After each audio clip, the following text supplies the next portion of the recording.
Hello there, my fellow mobile gamers. Battle Royale games, that is the topic of today. There's a ton of them, I know, but today in my mobile gaming quest, we are having a look at a bit of a different type of Battle Royale game, and it's called Frostfall, and it's a 16-player Battle Royale that plays a lot more like Survival Heroes than any other Battle Royale I've played on mobile. And I covered Survival Heroes about a year ago, and just like Frostfall, what made the game so unique was its combination of Battle Royale gameplay with an RPG and fantasy setting and overall theme for the game. And that's exactly what we've got here in Frostfall as well. So our character, the universe, and most of the weapons we can pick up are clearly fantasy RPG inspired, but the gameplay is your good old Battle Royale gameplay. And actually, Frostfall is more of a true Battle Royale than Survival Heroes was, as in Survival Heroes, we actually leveled up our character throughout each match as well, much more like you see it in a mobile game, and then whenever we leveled up, we could pick certain upgrades, and so on and so on. We cannot do that in Frostfall, but there's still a bunch of awesome weapons we can pick up. So now, first we gotta select where we wanna start. Let's see if we can get all the way over here before the countdown reaches 0. It seems like we are spawning very close to another player. Oh man, this could become intense. Let's pick up something real quick. We've got a staff there. With the staff, let's see if we can take out this guy. At least we can deal some damage to him. That was 25 damage. I think it's a good idea just to run a bit away though. So let's try walking over here and picking up some other items. Now have a look at the map here. We are in the safe zone now, so we should be good to go for some time. We can stand here in the bridge and maybe try to snipe some of the guys coming over here.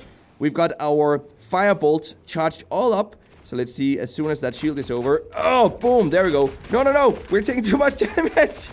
Woo, let's get out of here, guys. This could be a quick death for the Nimble Nation team here. We have very, very little HP left. And the interesting thing about this game is that there doesn't seem to be any way to quickly recover HP. Instead, though, if we wait long enough, we will automatically recover some of our HP again, but still that can take quite a bit. You guys can see the HP bar in the top of the screen. Now, we have room for 4 types of weapons or equipment on us, and we've got 4 items already. I just picked up the sniper rifle here most recently. We can then reload any of these weapons by tapping on the weapon again, the weapon icon in the bottom right corner, but the sniper only has 1 shot at a time, obviously, because it's a sniper rifle, and then it has to be reloaded, so we don't really have to do that with this weapon.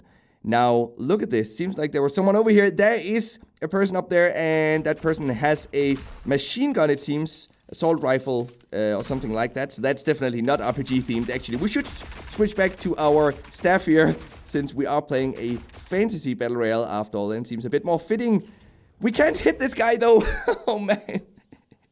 You were eliminated. So how far did we get? We got into the 6th position out of 16 players in total, so not as bad as it could have been, not as well as I did in the matches prior to starting recording here. I typically get into the top 3, or at least the top 5 in these matches, but we got number 6 here, which is also okay. Now, you saw some of the weapons we can pick up, but there's actually quite a few more weapons, and some of them are really interesting because some of them are movement related, such as, for example, a weapon that makes us dash forward very quickly. I guess it's more of an ability than a weapon, really, but an ability, something we can pick up that can make us dash forward, and there's another one that makes us invisible for a bit, and even a third one can increase the walk speed for a few seconds. And that one is really useful. It's really cool, especially when you start combining and experimenting with different combinations of these weapons. So say, for example, you have a sniper rifle in combination with invisibility. That is one dangerous cocktail for the other players in the match that we're playing.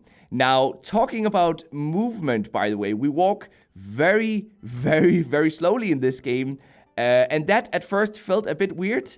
I wish that they would have increased that a bit, but then I started shooting at other people, and I realized that, hey, if movement speed was increased, it would be nearly impossible to hit our enemies, at least with some of the weapons in this game. So I'm actually glad that we don't walk faster than we do, at least when I have to shoot at enemies now. When we're getting shot at, of course, I do wish that we could walk a bit faster. It looks like we got most of the same weapons from before here as well, but look at this one. Here is a shotgun, and I'm going to use that instead of the sniper rifle, just because the sniper rifle, while it does deal a lot of damage, it is very difficult to actually hit with. So where are we right now? We're at Hocket. I think this area is called Hocket or Hukit, and that should definitely be in the safe zone. So let's just see if we can find some other players here. Now there's a chest down here, it seems, that haven't been opened yet.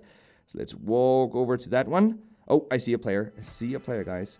So let's take him out with our shotgun. Hopefully, at least we're dealing a decent amount of damage. Oh, no! No! He's getting us, I think. No, we got him and he got us.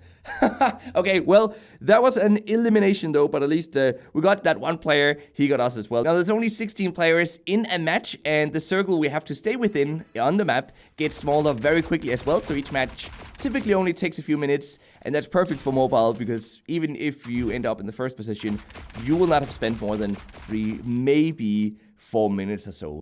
Now, interestingly, in Frostfall, progression is actually relatively slow, but that's not necessarily a bad thing. For once, we're not getting bombarded with login rewards, daily missions, tons of free boxes and loot and stuff like that whenever we log in. Instead, we can earn 1 loot box for free per day, which can reward us with fragments of new heroes, and you can get a good overview of the different heroes in the game right here. There are some heroes, not a lot, but I do expect that we'll see more added to the game later on, of course. I'm really looking forward to unlocking, for example, Doran right here, and we can unlock him either by spending real-life money on the game, you know, through in-app purchases through the game's premium currency, or by earning enough fragments through those free loot boxes that we get through normal gameplay. Now, I think it's important to say at this point that these characters here, they're all only cosmetic. They have no impact on the game. You're not going to be stronger if you buy any of these. So that's, of course, great. And it means that the monetization system is not pay to win. But if you do want to spend some money on them, you absolutely can. And you can spend up to $100 to buy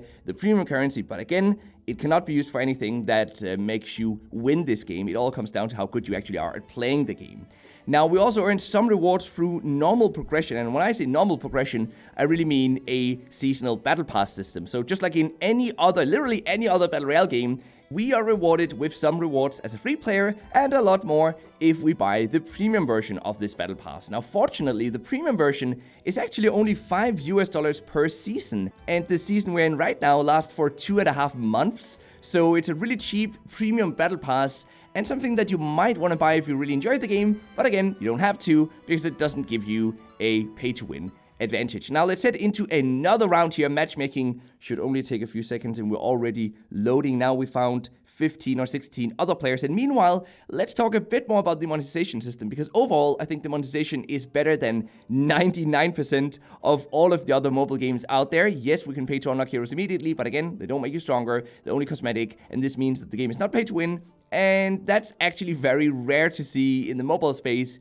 here in 2019. Now, I will say, I don't want to be a negative naysayer. There are more and more mobile games that choose to monetize through cosmetics, and that's a great trend. I hope we see a lot more of that. But typically, there's still that one thing that you can buy that gives you a slight advantage, and we just don't have that at all in this game, and that's why I'm really happy to see that. Now, it looks like we got 2 of the same weapon here, so let's open up this chest and see if we can get something different. So, do we take the sniper rifle? I think not. Instead, let's try this one. I haven't even tried this one. I don't know what it is, so let's try shooting with that. So it looks to... Oh, that's the one. Okay, so that drags the enemies to that ball. And then when they're stuck there, we can shoot them with, for example, a sniper rifle or this handgun here that we picked up. Now, I'm going to tap here to reload real quickly. I want to get this melee weapon over here. So let's switch this one out. Woo! Okay, we're losing HP now because we're outside of the circle. Fortunately, we can run just fast enough to get inside the circle. Okay, this is it. Let's take out these guys with our melee weapon here. Oh, I think we took out that guy. And we took out that guy as well. And it's down to this final match here. Who's it gonna be? Is it gonna be me? Or no! Oh, he got me with the sniper rifle.